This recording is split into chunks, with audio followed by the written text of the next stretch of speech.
Yes नमस्कार guys, आज मैं निशांत कपूर एक बार फिर से आपके सामने आपके अपने PW UGC नेट में आपका स्वागत करता हूं। और यहां पर मैं लेकर आया हूं एक और बहुत ही शानदार सा, बहुत ही जानदार सा सेशन, जहां पर हम बात करने वाले हैं पीपल डेवलपमेंट एंड एनवायरनमेंट के मैच द फॉलोइंग की। मैंने आपको ICT का मैच द फॉलोइंग कराया, मैंने आपको जो है हायर एजुकेशन का कराया, और अब बारी है पीपल एनवायरनमेंट की। बहुत ही इंपॉर्टेंट है मैच द फॉलोइंग। अक्सर आपसे बार बार सवाल पूछे जाते हैं, तो आपको इस तरीके से मैंने प्रिपेयर कराया है कि हर सवाल का आप जवाब दे पाएं, चाहे क्रोनोलॉजी हो, है ना, चाहे वो क्रोनोलॉजी की कौन सी चीज पहले कौन सी चीज बाद में, या वो वाली बात हो, चाहे आपकी मैच द फॉलोइंग हो, चाहे आपके बहुत सारे सवाल हो। तो इसी तरीके से मैं आपको बताता रहूंगा, समझाता रहूंगा। तो आज का पहला सवाल बिना किसी देरी के आपकी कंप्यूटर स्क्रीन के ऊपर रहा। ये यहां पर है टॉक्सिक सब्सटेंस का ग्रुप ए कौन से, ग्रुप ए में क्या आते हैं, है ना, ग्रुप बी में क्या आते हैं, ग्रुप सी में क्या आते हैं, और ग्रुप डी में क्या आते हैं। ट्राई करेंगे right answers my dear students everyone. शाबाश, जल्दी से हर बच्चा कोशिश करेगा और मुझे राइट आंसर देने की जो है सब लोग अपने कमेंट, वीडियो को पॉज करके कमेंट में ट्राई करें आंसर्स का। शाबाश।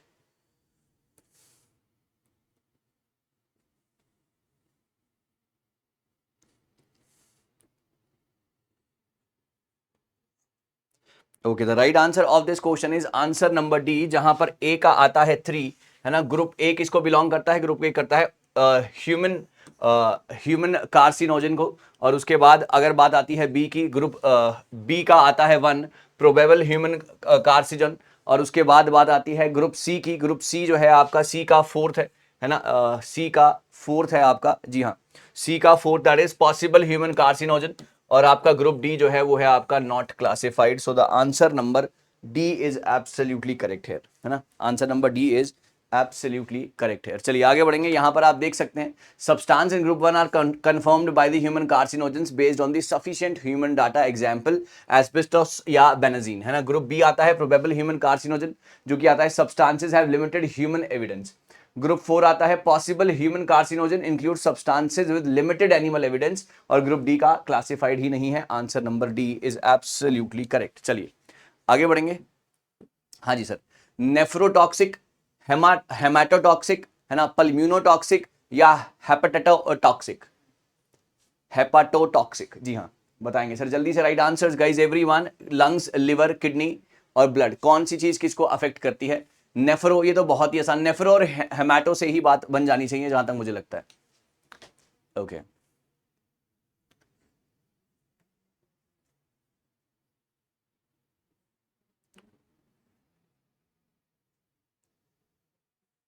ओके, जी हाँ, वीडियो को पॉज करके आंसर लगाएंगे सभी बच्चे गाइस, क्विकली डू इट। शाबाश। नेफ्रोटॉक्सिक, हेमाटोटॉक्सिक, पल्मिनोटॉक्सिक या हेपाटोटॉक्सिक? जी हाँ, अगर मैं बात करता हूं यहां पर नेफ्रोटॉक्सिक, सर नेफ्रो बात कहां की हो रही है? बात हो रही है सर किडनी की। आंसर है इसका ए पार्ट, बात यहां पर हो रही है किडनी की, बिल्कुल सही है। हेमाटोटॉक्सिक, यहां पर हेमोग्लोबिन से वर्ड निकला तो आंसर आ गया इसका ब्लड, बी का 4, सी का 1। Pulmonotoxic that is equal to lungs, और आखिरी में आता है आपका hepatotoxic that is equal to liver, D का जी हाँ, डी का 3 बिल्कुल करेक्ट है। यहां पर आप देख सकते हैं ये रहा आपका। Nephro refers to kidneys, haemato refers to blood, pulmono refers to liver, और आखिरी but not the least hepato refers to liver, right. Yes, I hope it's clear to everybody guys. यहां से जी ओके, यहां पर affects kidney, affects blood, affects lungs and affects liver. Okay, pulmono lungs और hepato liver. जी यहां पर हम देख लेते हैं।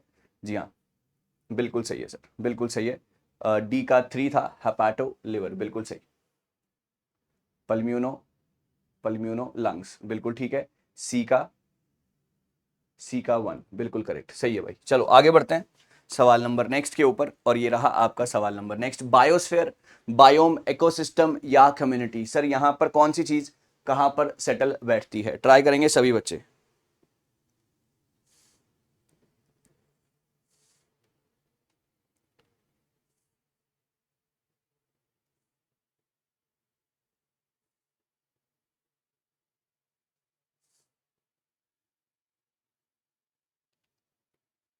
Okay guys, quickly do it. शाबाश। बायोस्फीयर क्या होता है, बायोम क्या है, इकोसिस्टम क्या है, या कम्युनिटी क्या है? ओके, राइट आंसर जी हाँ, ए का, ओके, बी, सी, ओके, सी, डी, बहुत बढ़िया सर, आंसर है इसका ए पार्ट। यहां पर बात आती है सर बायोस्फीयर की। बायोस्फीयर क्या है आपका? ए का 2 the part of earth that contains all ecosystem, वहां पर आता है आपका बायोस्फीयर। बी का 1 biome, large region with same plant and climate, बिल्कुल ठीक है। इकोसिस्टम का सी का 4th जो आएगा community, it's non living surroundings, और कम्युनिटी होता है population that live together in a defined area. D का आ जाएगा 3, आंसर है इसका ये, यहां पर आप देख सकते हैं, बिल्कुल ठीक है। Biosphere the part of the earth that contains all ecosystems, biome large region with same plant life and climate, ecosystem community and its non living surroundings, और community है population that live together in a defined area। बहुत बढ़िया, चलिए आगे बढ़ेंगे। चलिए आगे बढ़ते हैं, सवाल नंबर नेक्स्ट। मिस्ट क्या होता है, डस्ट क्या है, स्मोक क्या है ना? मिस्ट क्या है, डस्ट क्या है, स्मोक क्या है, फ्यूम क्या है? ट्राई करेंगे right answers my dear students, शाबाश। वीडियो को पॉज करके ट्राई करेंगे तो आंसर जल्दी आएगा।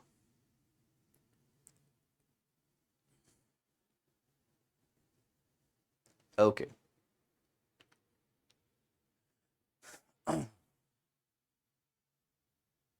ओके, सी से बात यहां पर बन जाएगी, है ना? सी से बात जो है यहां पर आराम से बन जाएगी।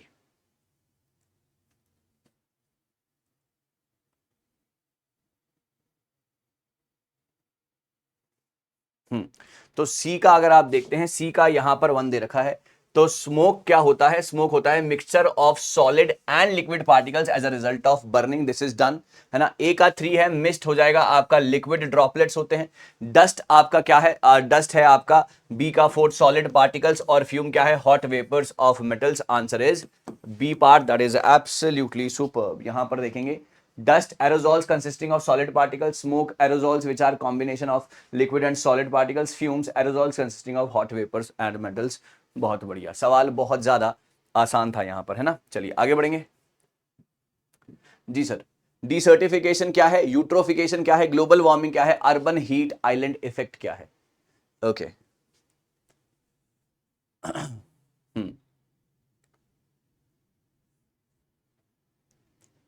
ओके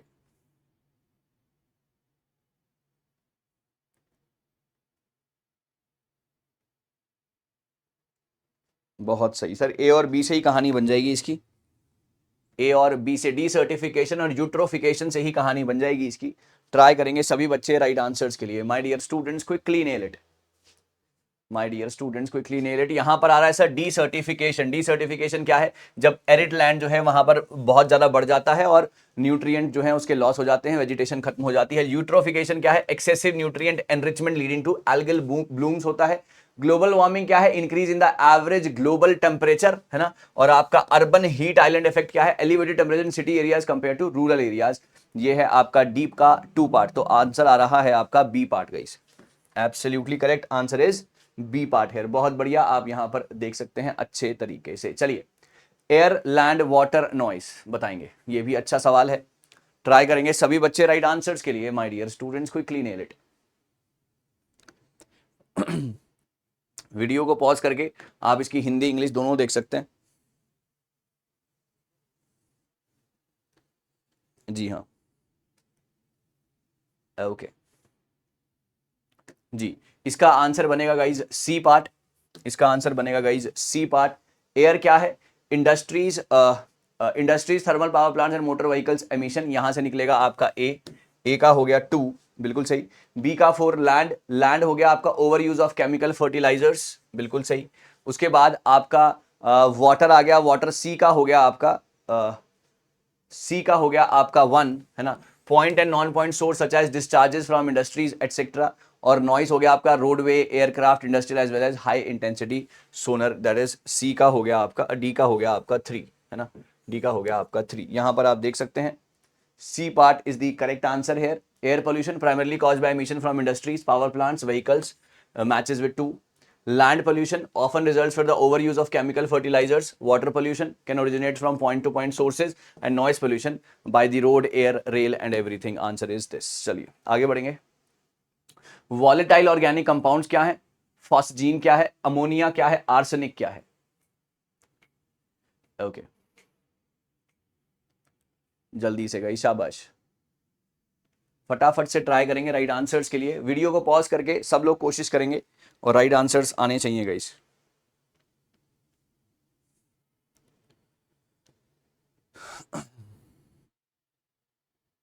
पहले वाले से ए से ही बात बन जाएगी, है ना, पहले वाले से ही बात बन जाएगी और वहीं से जो है कहानी सेट है।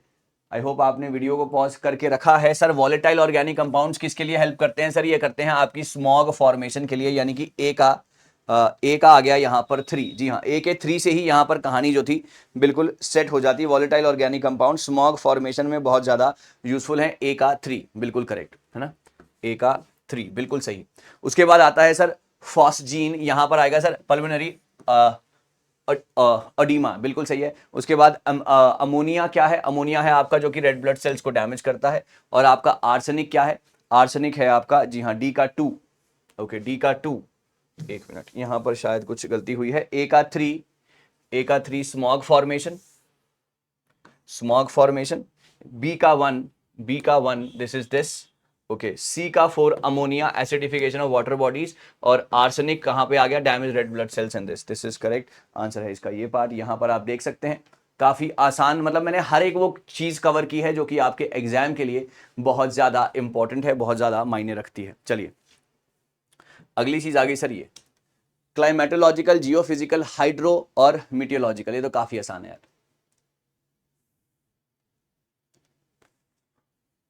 ये तो काफी ज्यादा आसान है, ट्राई करेंगे सभी बच्चे।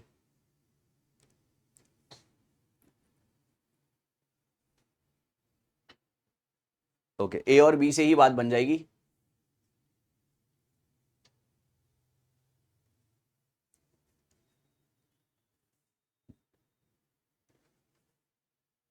ओके, यहां पर आंसर है इसका, जी हाँ, आंसर है इसका guys B part is the right answer. A का 2, बी का 4। ओके, क्लाइमेटोलॉजिकल ए का 2 drought and glacial lake outburst, B का 4 जियोफिजिकल अर्थक्वेक एंड वॉल्केनोज। आपका हाइड्रो पानी से होते हैं फ्लड्स, है ना, और आपका मीटियोलॉजिकल से आता है आपका tornado, cyclone and storm. Answer है डी का 3 बिल्कुल सही है। चलिए बहुत बढ़िया आंसर लगा दिया आपने यहाँ पर, आप इसकी एक्सप्लेनेशन भी यहाँ पर देख सकते हैं आराम से। ठीक है, चलिए आगे बढ़ेंगे। हाँ जी सर, मॉन्ट्रियल प्रोटोकॉल कब हुआ? Rio summit, Kyoto, Paris agreement, बताएंगे। काफी अच्छा सवाल, हर एक सवाल अपने आप में शानदार जानदार सवाल। ट्राई करेंगे सभी बच्चे का इस राइट आंसर्स के लिए।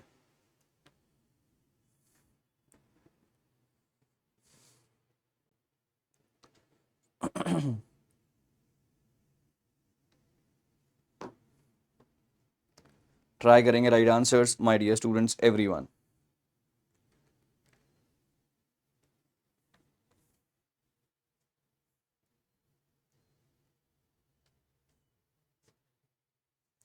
बी और सी में काफी बच्चों को यहाँ पर परेशानी आएगी। यहाँ पर जो राइट आंसर है गाइस वो है इसका सी पार्ट।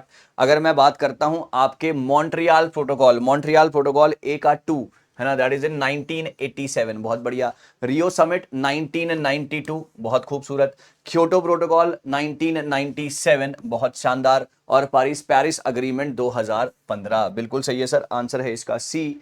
यहाँ पर आप देख सकते हैं Paris agreement 2015, Kyoto 1997, Rio summit 92 and the Montreal protocol 87 में, बिल्कुल सही सर। यहाँ पर आपको सबका वो भी पता होगा कि किस लिए आए थे। डेजर्ट का टाइप्स ऑफ बायोम्स है, कैरेक्टरिस्टिक्स हैं। डेजर्ट है, ट्रॉपिकल, रेन फॉरेस्ट है, एक्वेटिक है या टायागा है। आप मुझे इसको मैच करके आपने मुझे कमेंट सेक्शन में देना है। This is very very important and I want everybody to give me the homework answer in the comment section. ऐसे चीजें और भी मैं लाता रहूंगा, कुछ नया कुछ बेहतरीन आपके लिए बनाता रहूंगा। आप इसी तरीके से जुड़े रहिए और हमारे साथ। और आगे जो है मैराथन भी आने वाली है कल दोपहर को, यानी कि आज फ्राइडे को आप ये क्लास देख रहे हैं, कल दोपहर को 1 बजे से मेरी मैराथन लाइव होने वाली है, जो आपको बहुत ज्यादा मजा आएगा जिसमें। Thank you so much guys, all the best.